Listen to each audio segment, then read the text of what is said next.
एक ऐसी रात जब हवेली की हर दीवार खामोश थी, लेकिन एक जिंदगी का शोर उसके भीतर टूट रहा था। अर्जुन ने दूसरी शादी का फैसला कर लिया था। जहां पूरे घर में नई रस्मों की तैयारी हो रही थी, वहीं किसी के दिल में तूफान उठ रहा था। दुर्गा देवी अपने हाथों से पूजा की सारी थालियां सजा रही थी। धूप की खुशबू और घंटियों की आवाज हवेली में गूंज रही थी। सबको लग रहा था कि आज खुशियों का दिन है, लेकिन किस्मत ने इस हवेली के लिए कुछ और ही लिख रखा था। उसी समय दरवाजे पर एक हल्की सी आहट हुई। सबकी नजरें घूमी और वहां खड़ी थी आहाना। उसके कदम धीमे थे, सांस भारी, और आंखों में ऐसा दर्द छिपा था जिसकी आवाज सिर्फ वही सुन सकती थी। उसने किसी से कुछ कहा नहीं, बस उन सजी हुई रस्मों को देखकर दिल में टूट का एक और टुकड़ा महसूस किया और चुपचाप मुड़कर चली गई। कोई उसे रोक नहीं पाया, शायद कोई रोकना चाहता भी नहीं था। लेकिन कहानी यहीं खत्म नहीं होती। ये कहानी है उस हवेली की जहां परंपराएं बड़ी थीं और इंसानियत छोटी, जहां दिलों पर ताले लगे थे और रिश्तों के फैसले सिर्फ ताकत और अहंकार से लिए जाते थे। और इसी घर की चुप्पी में दब रही थी एक बहू, कियारा, जिसने प्यार से ज्यादा परीक्षा और दर्द देखा था। लेकिन आज की रात उसकी कहानी में वो मोड़ आने वाला था जिसकी आहट सिर्फ हवा को थी, बाकी दुनिया अनजान थी। उस शाम हवेली में अजीब सा तनाव था। कियारा ने अपने पति आर्यन के ताने, उसका ठंडा लहजा, सब सह लिया था। उसने दिल पर बोझ रखकर आखिरी बार ये उम्मीद की थी कि शायद आर्यन उसे समझेगा, पर किस्मत ने उसके लिए एक और ही पटकथा लिखी थी। रात के खाने के बाद तारा देवी ने पूरे परिवार को बुलाया। सभी इकट्ठा हुए। हवा भारी थी। कियारा को महसूस हुआ कि आज कुछ बड़ा होने वाला है। अगली सुबह तारा देवी ने सबके सामने कहा, अब वक्त आ गया है कि आर्यन की जिंदगी में खुशियां लौट आएं, इसलिए मैंने उसकी दूसरी शादी तय कर दी है। हवेली की फर्श कियारा के पैरों के नीचे से खिसक गई। उसकी आंखें जम गईं। वो आर्यन को देखती रह गई, शायद किसी उम्मीद के साथ।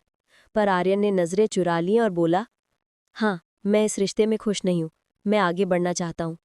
उसकी आवाज़ कियारा के दिल के आखिरी कोने तक चुभ गई, पर वो टूटी नहीं, बस खामोश हो गई, क्योंकि कभी कभी खामोशी ही सबसे बड़ा जवाब होती है।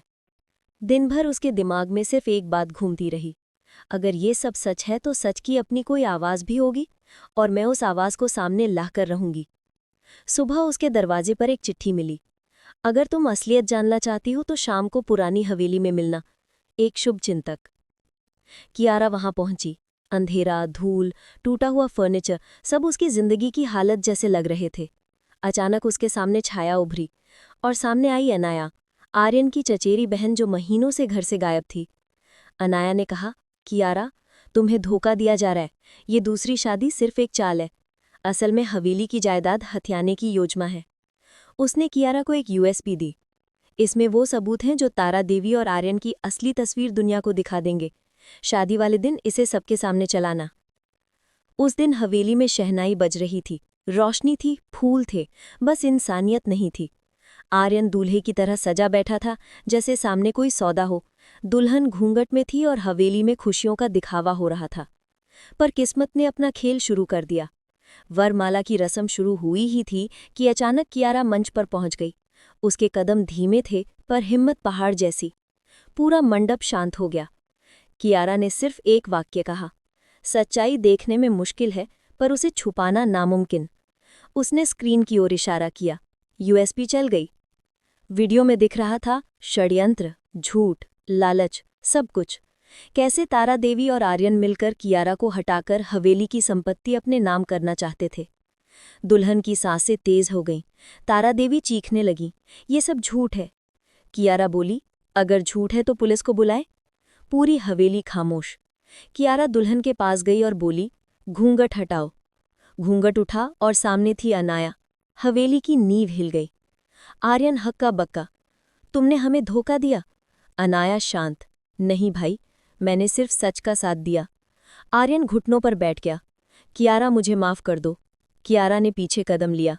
माफी उन गलतियों को दी जाती है जो इंसानियत में हो। तुमने एक इंसान को तोड़ा है, और मैं दोबारा नहीं टूटूंगा।